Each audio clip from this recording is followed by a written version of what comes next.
We're talking today with Mad Paws. We have with us the company's managing director, Justus Hammer. It's got a market cap around $40 million and an ASX code of MPA.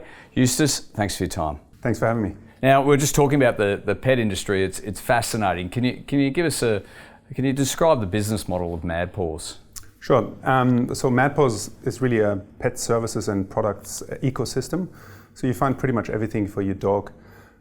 Whether that's one of our 40,000 pet sitters where you can find somebody to look after your pet when you're going overseas or on a holiday, or whether it's a health product or anything else that you need to keep your dog or cat or any other pet as healthy as possible. And of course the industry's had really strong tailwinds. And I'm interested in that business model. You start off with the basics, but people are buying kind of other items for their dogs moving forward. How does the macro picture affect your business, rising interest rates? Does that affect the discretionary spend in the pet industry? I think we're really lucky in the sense that the pet industry in general is very recession-proof. We've seen this in the last recession that there was very little change in the spend for pets. And I think over the last couple of years, the relationship to our pets has significantly changed.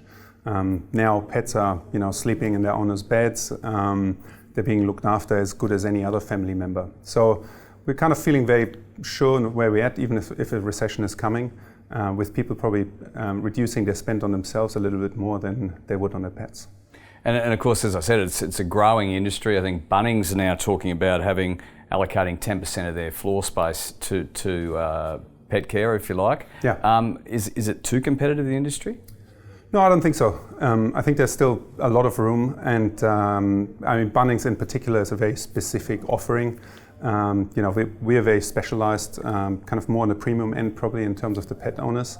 Bunnings is probably more a price-saving play at the moment, but I think they all have a space. There's enough room for us to grow. There's 25% more pet owners now in Australia than before the pandemic.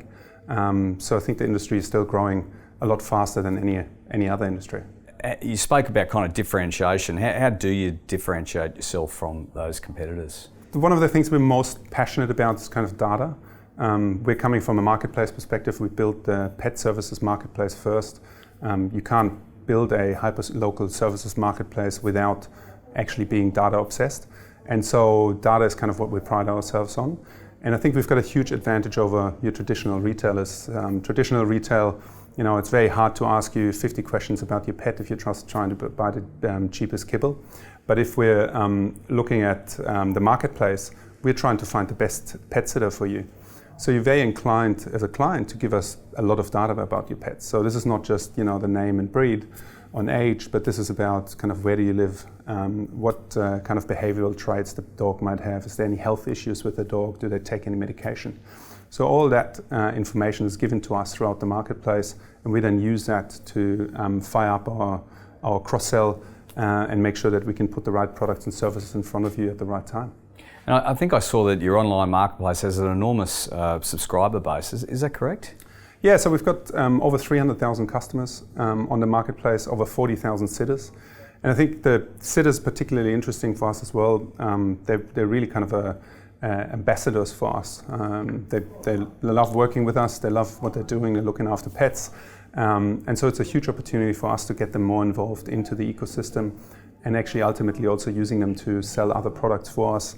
So this is certainly something that we're looking to do over the next couple of years. And in terms of consolidation, is that where Mad Paws sees the opportunity, a roll-up of other businesses? I note that perhaps you could discuss your Pet Chemist acquisition and highlight what it means when you're making an acquisition, what you're actually looking for. We've done 3 acquisitions over the last kind of 2 years. Some of them bigger, like Pet Chemist. And it was always the strategy for us to acquire businesses to grow the marketplace, grow our kind of verticals that we're selling. And Pet Chemist kind of fit right in because it's a health offering. It was very important for us to have a offering in the health sector because it's a particularly fast-growing sector for us. So if we're looking at M&A, we're always looking to see that we find something that fits into the verticals that we already have and something that we can cross-sell to from the businesses that we already have. And so this is something that we're still active in Currently, our main concern for the business is becoming profitable. We're looking to be profitable within the next couple of months, and that's kind of the first milestone we want to hit, and then we'll see what happens with M&A thereafter. And Pet Circle, for example, one of your competitors, I believe, recently announced an insurance product. Is that a vertical you'd consider moving into? Yeah, so we've got a small kind of insurance offering at the moment already with Mad Paws, but it's certainly something that we feel we can improve on in terms of the offering. I think for us, particularly interesting from the ecosystem play. A lot of people spend a lot more money on their pets now. Want to make sure that they're looked after as good as possible. So having the right insurance offering for us can be really a driver to keep people within the ecosystem. So it's something that we're actively looking at and want to build on. And those verticals, how are they all performing in line with expectations, like Marketplace, for example? Yeah, absolutely. I mean, we've seen incredible growth over the last couple of years coming out of COVID. We've seen pent-up demand for the marketplace. People wanted to travel again. If they're anything like me, I'm going to Europe in a couple of weeks, and I haven't been in 4 years. So it's been a long time, and we've seen that in the marketplace kind of play out. People kind of really went back to going overseas, longer stays, which helps the marketplace in particular. But also the other verticals like Pet Chemist, we've seen huge growth there. We've doubled the business pretty much from 12 months ago when we bought it. And that's a sign of kind of what we do best, which is doing professionalizing their marketing functions, making sure they've got the right processes, but then on top of that, cross-selling from the different verticals we already have. And what's the feedback from the marketplace? You're out there talking to institutions and investors, I assume. What's their feedback in regards to Mad Paws? Yeah, so I think we've got a lot of interest at the moment. Talking to a lot of kind of new institutional investors that look at the business as well, and I think we're kind of just on that brink now where we're going to get to profitability soon. A couple of people on the sideline probably to look at whether this happens.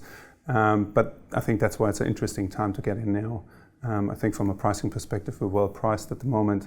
And I think we're getting a lot of interest, a lot of people getting their head around the pet industry and seeing that this is not a cottage industry. It's a $30 billion industry in Australia.